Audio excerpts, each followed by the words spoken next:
Hi guys, it's Chris at Cork and Crown, back at a desk in a kid's bedroom with some more cider to try. And it is a cider. And it's an interesting one, I keep saying this. But I'm very lucky, I get to try lots of interesting ciders and perries. So this one hasn't been released yet. I checked, couldn't see it anywhere. So it hasn't been released, let's assume. It was handed to me by Albert at Ross-on-Wye when I was there last, which was a couple of months ago. It's now December, this is October. So there's children noises around, please ignore. And as you can see, he just wrote on it with a pink marker, Sharpie or something by the looks of it. And what he wrote was Browns SV CWFB.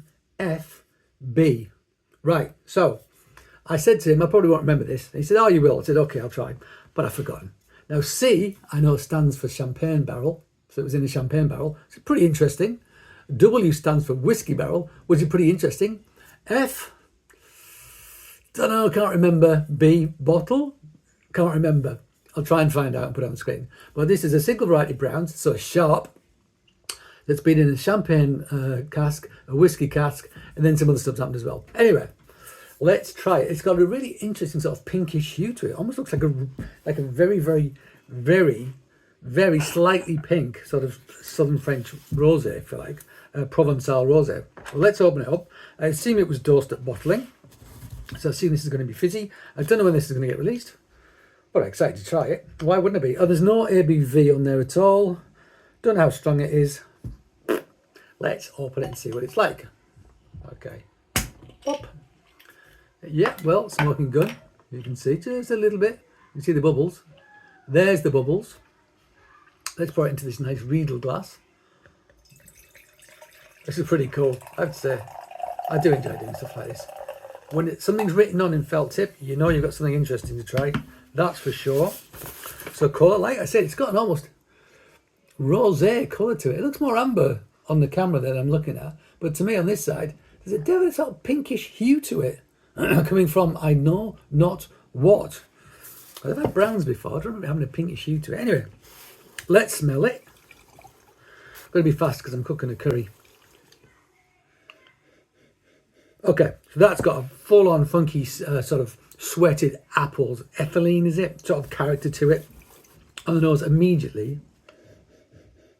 It smells like a cider apple is what it smells like. That's a premier thing. I stuck my nose in and thought it was going to smell like a Provençal rosé because of the colour. It doesn't at all. If you thought you were getting a Provençal rosé, you'd be very disappointed.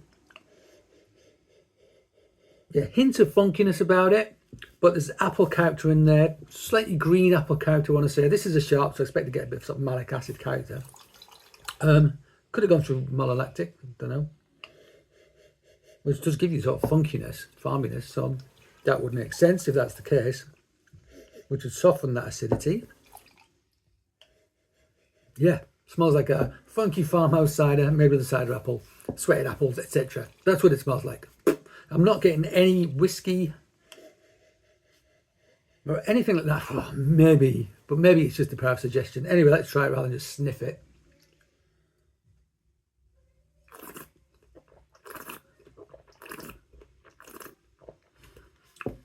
Okay, so this is a sharp, absolutely. Plenty of acidity, some tannin, not loads, a little bit of astringency. That sweated character comes through as well. That sort of skin-like kind of organic sort of thing. But this is a crisp, fresh, summery drink, I want to say. So maybe that's why they haven't released it yet.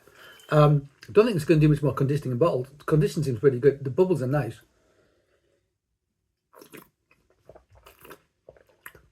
It might go a little bit further, but it tastes bone dry to me. So there's very little, yeah, there's not much sugar left in here to ferment as far as I can tell. So champagne, whiskey, and it's nice. It's not what I expected. It's not as rich and as bold as champagne and whiskey would make you think.